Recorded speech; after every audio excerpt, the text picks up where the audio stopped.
Hey guys, welcome back to MainDeck Masters. David here, and we have Gundam today, straight out of the beta boxes.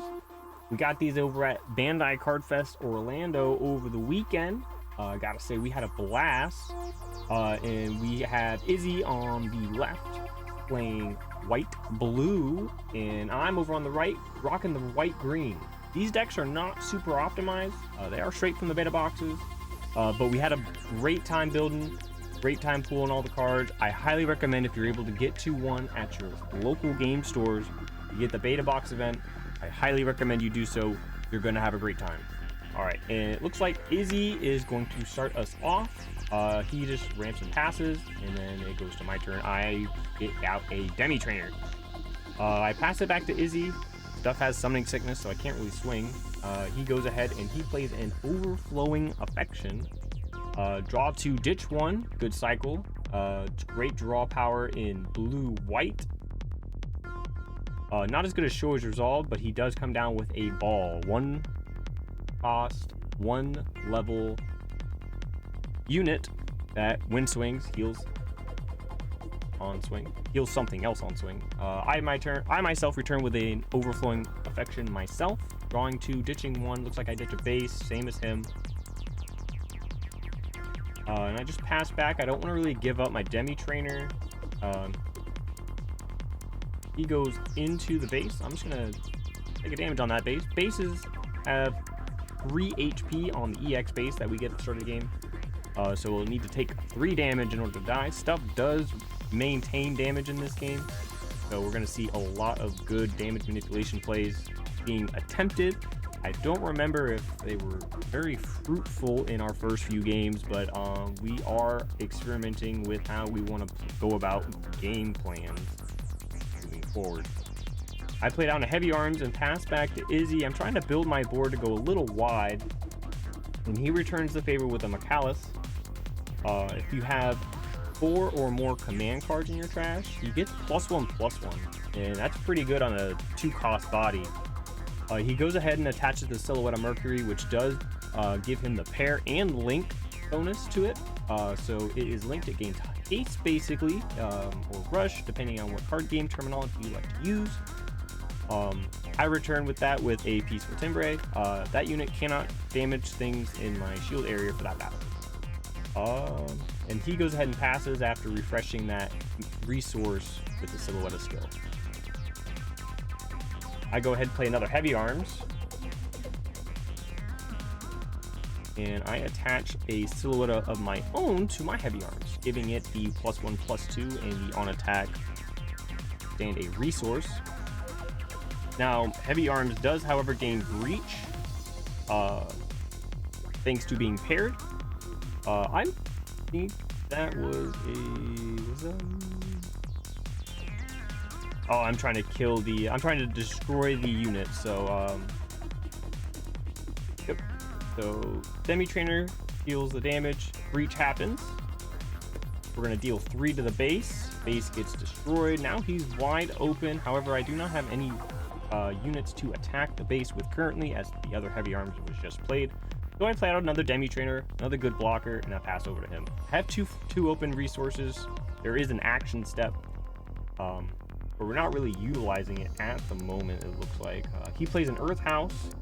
Bases, when you play them, add a shield to your hand instead of getting your shield taken to the trash where it would normally go when it gets hit. And you're basically just replacing that shield with something with health and maybe an effect as well, just to add that other card to your hand. He plays out a Perfect Strike, or a Launcher Strike Gundam, and attaches a Banger Link to it. Gets the pair, doesn't get any other effects, just trying to give it a little bit of a boost on its stat line.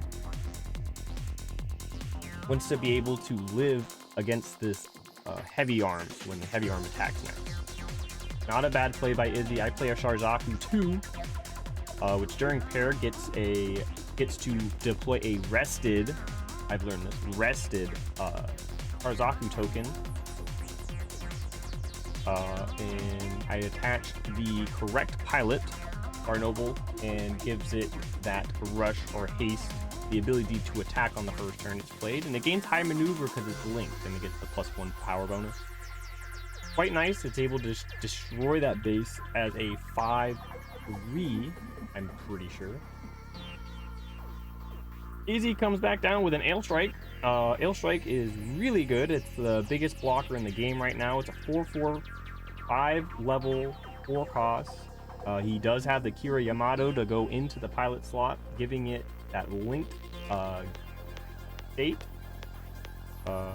And when paired, he can bounce a level a level 4 or lower, I believe, unit to the hand. Uses my other heavy arms over there just to get it off the board, so I have to commit more resources to it. He plays out the Archangel, picks up a life, and Archangel says you can pay 2 and restand one of your units that have blocker, and that unit cannot attack for the rest of the turn.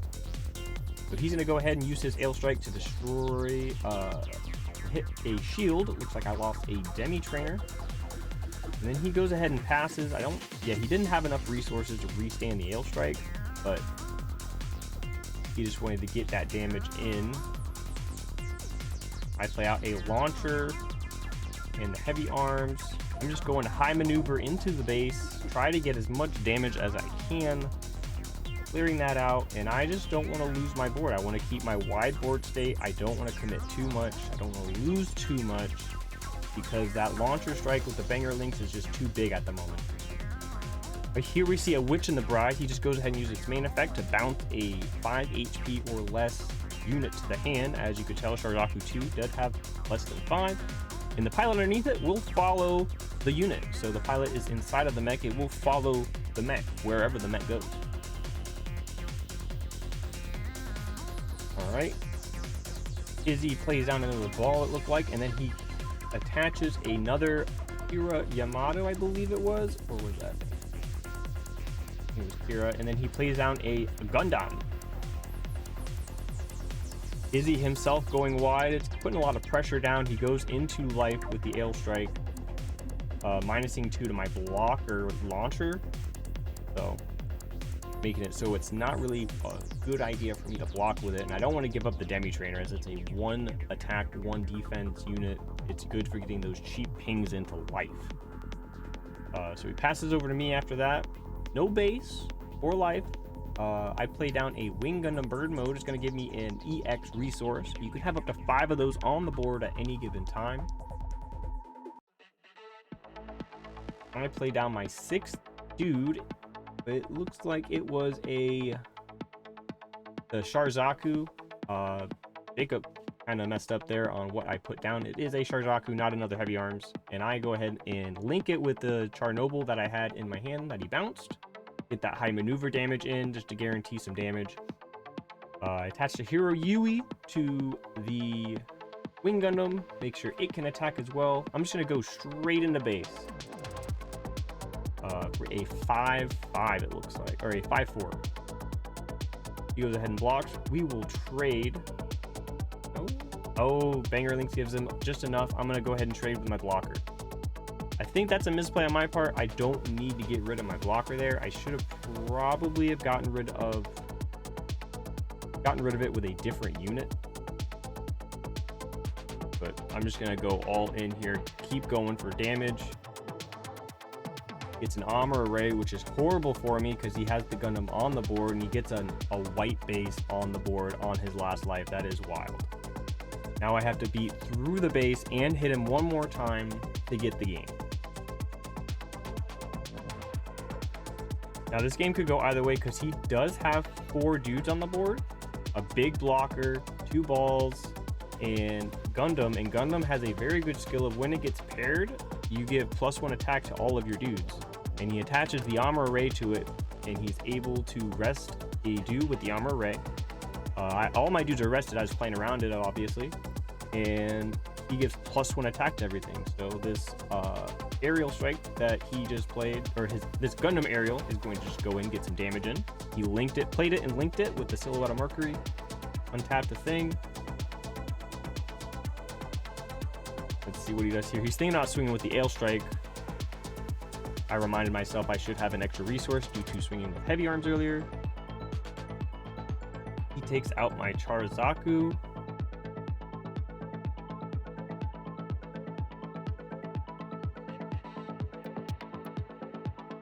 He takes out my heavy arms without the pilot in it. Is he going to swing the balls?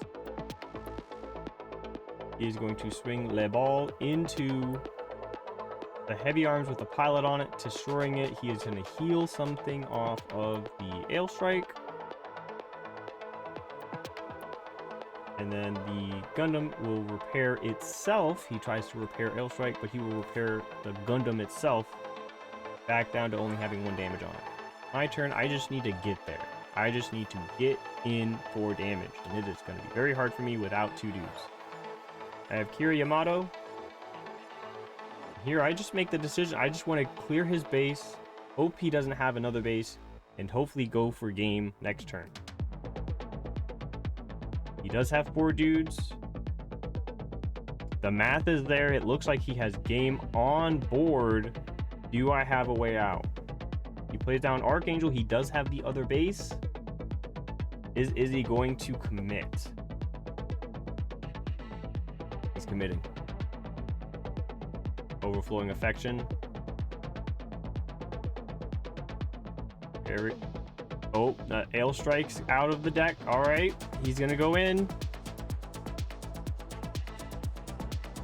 I have a base.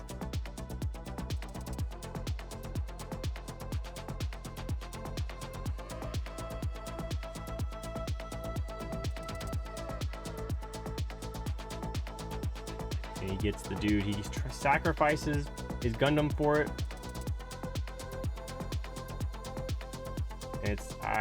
It's not looking very promising for me. I played on the Michaelis, and that's it. It does not look like it's gonna happen today.